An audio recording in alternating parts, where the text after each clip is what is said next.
नमस्कार सम्पूर्णमा। आज पनि शिक्षक सेवा आयोग लगायत शिक्षा सेवासँग सम्बन्धित प्रासा बेनीसँग सम्बन्धित अति महत्त्वपूर्ण प्रश्न सामान्य ज्ञान आइक्यू कम्प्युटर र शिक्षा ऐन सम्बन्धी 15 महत्त्वपूर्ण प्रश्न उत्तर इन्टरेक्टिभमा ल्याएको छु। ध्यान दिएर हेर्नुहोला। र जाउँ अब प्रश्न उत्तरतर्फ। सामान्य ज्ञान जीके अन्तर्गत रहेको छ। प्रश्न नम्बर 1, नेपालको सबैभन्दा ठुलो मानव निर्मित ताल कुन हो? अप्सन नम्बर क फेवा ताल, अप्सन नम्बर ख इन्द्र सरोवर, अप्सन नम्बर ग बेगनास ताल, अप्सन नम्बर ग रारा ताल। हजुरहरूले यसको एन्सर पक्कै पनि गेस गरिसक्नु भएको छ। यसको उत्तर रहेको छ सही उत्तर अप्सन नम्बर ख इन्द्र सरोवर। नेपालको सबैभन्दा ठुलो मानव निर्मित ताल इन्द्र सरोवर हो। अब त्यस्तै गरिकन क्वेसन नम्बर 2 तर्फ जाउँ। प्रश्न नम्बर 2 मा रहेको छ विश्वको सबैभन्दा अग्लो स्थानमा रहेको राजधानी सहर कुन हो? अप्सन नम्बर क काठमाडौँ, ख थिम्पू, गलापाज, क क्योटो। यो प्रश्नको पनि उत्तर तपाईहरुले पक्कै पनि गेस गरिसक्नु भएको छ। यसको एन्सर रहेको छ सही उत्तर रहेको छ अप्सन नम्बर ग लापाज। यो विश्वको सबैभन्दा अग्लो स्थानमा रहेको राजधानी सहर हो। अनि त्यस्तै गरिकन प्रश्न नम्बर 3 सार्कको स्थापना कहिले भएको थियो? प्रश्न नम्बर 3 सार्कको स्थापना कहिले भएको थियो? यसको अप्सन रहेको छ क सन् 1985, ख सन् 1990, ग सन् 1980, ख 1995। ल यसको पनि एन्सर हजुरले गेस गरिसक्नुभयो होला। यसको उत्तर हेरौँ है त। सही उत्तर अप्सन नम्बर क सन् 1985 मा सार्कको स्थापना भएको थियो। अब त्यस्तै गरिकन प्रश्न नम्बर 4 तर्फ जाउँ। प्रश्न नम्बर 4 शिक्षा ऐन 2028 अनुसार प्राथमिक शिक्षा भन्नाले कति कक्षासम्मको शिक्षालाई जनाउँछ? अप्सन नम्बर क मा रहेको छ 1 देखि 3 सम्म, अप्सन नम्बर ख 1 देखि 5 सम्म, अप्सन नम्बर ग 1 देखि 8 सम्म, अप्सन नम्बर घ 5 देखि 8 सम्म। यसको एन्सर रहेको छ अर्थात् यसको सही उत्तर अप्सन नम्बर ख 1 देखि 5 सम्म रहेको छ।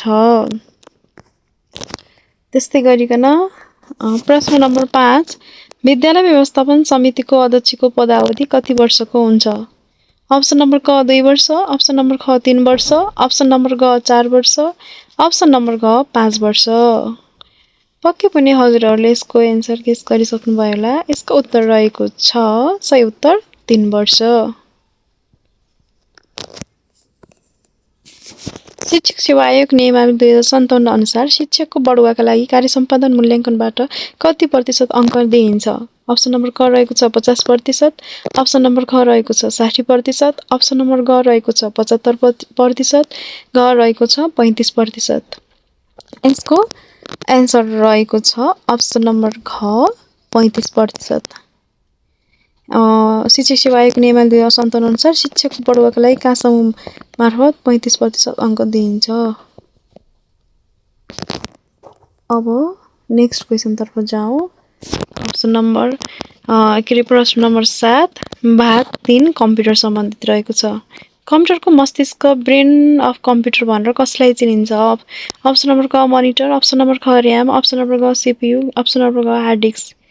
र यसको एन्सर पनि हजुरहरूले गेस गरिसक्नु भयो होला। ल उत्तर हेरौँ है त यसको। सही उत्तर अप्सन नम्बर ग सीपीयू सेन्ट्रल प्रोसेसिङ युनिट पनि भन्छन् ब्रेन अफ कम्प्युटर। अब त्यस्तै गरिकन जाउँ नेक्स्ट क्वेसन तर्फ। क्वेसन नम्बर 8 तलका मध्ये कुन चाहिँ एप्लिकेसन सफ्टवेयर होइन? तलको मध्ये कुन एप्लिकेसन सफ्टवेयर होइन भनेको छ है। अप्सन नम्बर क एमएस वर्ड, अप्सन नम्बर ख विन्डोज 10, अप्सन नम्बर ग एक्सेल, अप्सन नम्बर ग फोटोसप। यसको एन्सर रहेको छ सही उत्तर अप्सन नम्बर ग अप्सन नम्बर ख विन्डोज 10 चाहिँ एप्लिकेसन सफ्टवेयर होइन। प्रश्न नम्बर 9 इमेलको पूर्ण रूप के हो? Full form of email. Electronic mail, option number ख इलेक्ट्रिक मेल, अप्सन नम्बर ग इजी मेल, अप्सन नम्बर ग इन्जिन मेल। यसको उत्तर सही रहेको छ इलेक्ट्रोनिक मेल। यसको उत्तर अप्सन नम्बर क इलेक्ट्रोनिक मेल हो। नम्बर 10 www को पूर्ण रूप के हो? अप्सन नम्बर क ओल्ड होल वेब। अनि त्यस्तै गरिकन अप्सन नम्बर ख वाइट ओल्ड वेब। अनि त्यस्तै गरिकन old white web. Option number ग रहेको छ ओल्ड वेब वाइट। ल यसको एन्सर के हो साथीहरू? पक्कै पनि तपाईँहरूले गेस गरिसक्नुभयो होला। यसको एन्सर अब हामीहरूले हेरौँ है त। उत्तर हेर्नुहोस्। सही उत्तर प्रश्न नम्बर ग ओल्ड वाइट वेब यानि कि www को पुरा रूप के रहेछ त? अप्सन नम्बर ग ओल्ड वाइट वेब रहेको छ। त्यस्तै गरिकन अब जाउँ प्रश्न नम्बर नेक्स्टतर्फ हो।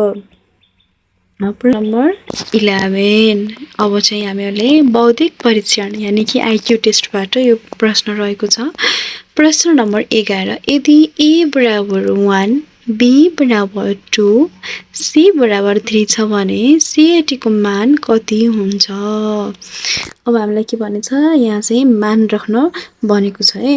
अब c को 3 भयो हैन, a को 1 भयो अनि टी को के हुन्छ त 20 नम्बर। टी कति नम्बरमा पर्छ त 20 नम्बरमा पर्छ हो। अब यसको एन्सर त्यसरी मान राखेर के गरेको छ भन्दाखेरि यी जोडेको छ। हेर्नु है CAT क्याट जस्तो CAT क्याट भयो। सी को कति भयो हामीले 3 हो अनि ए को कति हुने रहेछ 1 अनि टी भनेको 20 20 प्लस 1 21 21 प्लस 3 कति भयो त 24 एन्सर भयो। त्यही भएर यो आइक्यूको प्रश्न नम्बर 11 को एन्सर चाहिँ अप्सन नम्बर ख 24 हुन्छ। पक्कै पनि हजुरहरूले यस्तो विस्तृत सहित बुझाइदिएपछि बुझ्नुभयो भन्ने मैले पूर्ण आशा गरिरहेकी छु। अब त्यस्तै गरी प्रश्न नम्बर 12 मा रहेको छ 9 16 25 36 जस्तै पछिको अर्को संख्या के हुन्छ? 9 16 25 36 गर्दै अब यसको 36 को पछाडि कुन संख्या हुन्छ तलको मध्ये भन्न खोजेको हो। अप्सन नम्बर क 45 रहेको छ। अप्सन नम्बर ख 48, अप्सन नम्बर ग 49, अप्सन नम्बर ग 50 रहेको छ। ल साथीहरू पक्कै पनि हजुरहरूले गेस गरिसक्नुभयो होला। अब यसको उत्तर हेरौँ है त। 9 16 25 36 यसको उत्तर रहेको छ सही उत्तर 49 भयो। अप्सन नम्बर ग 49 किनकि यसमा पनि हामीहरूले कसरी गेस गर्न सक्छौँ जस्तो 3 तिया कति हुन्छ 9 यानि कि 3 को स्क्वायर कति भयो त 3 को स्क्वायर 9 हो अनि 3 को स्क्वायर 9 भयो। त्यस्तै गर्न 4 को स्क्वायर 16 भयो, 5 को स्क्वायर 25 भयो अनि त्यस्तै गरिकन 36 कतिको भयो 6 को स्क्वायर भयो। अब पालो कतिको आयो त 7 को आयो हैन। अब पालो कतिको आउँछ 7 को आउँछ। 7 7 को स्क्वायर कति भयो त 49 भयो। त्यही भएर यसको एन्सर कति भयो त अप्सन नम्बर ग 49 भयो। पक्कै पनि हजुरहरूले यस प्रश्नको उत्तर पनि बुझिसक्नु भएको छ विस्तृत रूपमा नै है। केही समस्या भयो भने चाहिँ हजुरहरूले कमेन्ट बक्समा लेख्न सक्नुहुनेछ आफ्नो जिज्ञासा समस्याहरू। त्यस्तै गरिकन अब हामी जाउँ नेक्स्ट प्रश्नतर्फ। अब प्रश्न नम्बर कतिमा जाउँ? घडीमा 3 बजेको छ भने घण्टा र मिनेट्सको सुई बीचको कोण कति हुन्छ? कुनै एउटा घडीमा ठिक 3 बजेको छ त्यसको घण्टा र मिनेट सुई बीचको कोण कस्तो हुन्छ अथवा कति डिग्रीको हुन्छ भनेर सोध्यो। अप्सन नम्बर क 60 डिग्री, अप्सन नम्बर ख 90 डिग्री, अप्सन नम्बर ग 120 डिग्री, अप्सन नम्बर ग 180 डिग्री। ल यसको उत्तर चाहिँ हामीहरूले सही उत्तर रहेको छ अप्सन नम्बर ख 90 डिग्री हुन्छ। घडीको सुई भन्नाले यस्तो घडीमा लौ जस्तै हामीलाई यहाँ कति बजेको भने 3 बजेको हो। यता घण्टा सुई हुन्छ अनि यता मिनेट सुई हैन। अब यसमा चाहिँ हामीहरूले के गर्छौँ त यो ठ्याक्कै कति डिग्रीको हुन्छ हो यो सोधेको। यसरी 45 45 45 45 गर्दाखेरि 90 डिग्री भयो है त साथीहरू। पक्कै पनि हजुरले बुझिसक्नु भएको छ भन्ने आशा राख्छु।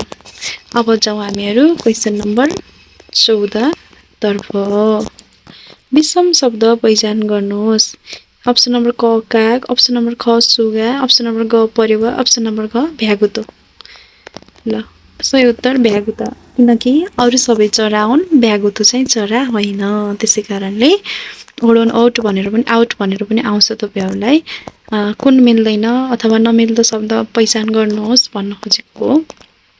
अब यस्तै गरिकन जाउँ हामी अन्तिम प्रश्न नम्बर, आजको प्रश्न नम्बर 15 तर्फ।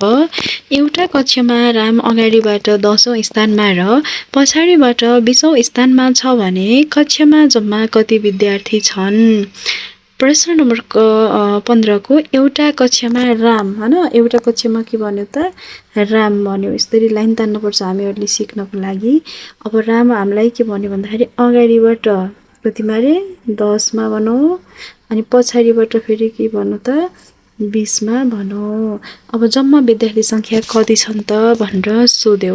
ल हेरौँ त, यति बेलासम्म हजुरले गेस गरिसक्नु भयो होला। यसको एन्सर रहेको छ, सही उत्तर चाहिँ अप्सन नम्बर ख, यानि कि 29 हुन्छ। 29 हुन्छ।